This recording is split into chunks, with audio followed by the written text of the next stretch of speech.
అందరికీ అన్ని సమయంలో టాలెంట్ ఉన్నా కూడా కొందరు సంపాదించలేరు, కొందరికి అవకాశాలు రావు. అవకాశాలు రానంత మాత్రాన లేదా సంపాదించినంత మాత్రాన వాళ్ళు వీక్ అని కాదు. అది గాడ్ గిఫ్టో లేకపోతే దేవుడు ఇచ్చిన వరమ. అప్పుడప్పుడు కొందరు కొన్ని సమయాల్లో క్లిక్ అవుతుంటారు, వాళ్ళు పైకి వెళ్ళిపోతుంటారు. పోతే అమ్మ గోలి, ఆమె పాపం నా మీద చాలా అసంతృప్తి ఉంది. ఓకే అమ్మ, ఆమె 15 సంవత్సరాల పాపం నా కోసం సార్ ఎప్పుడు దొరుకుతాడు అని చూసినట్టు అనిపించింది.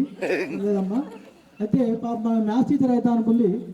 ఇక్కడున్న స్టాఫ్ ఆమె హెచ్ఎం చేశారు కాబట్టి ఆమె ఒక క్యాడర్ హైలోనే సెట్ అయింది. కాబట్టి బాధపడకమ్మా.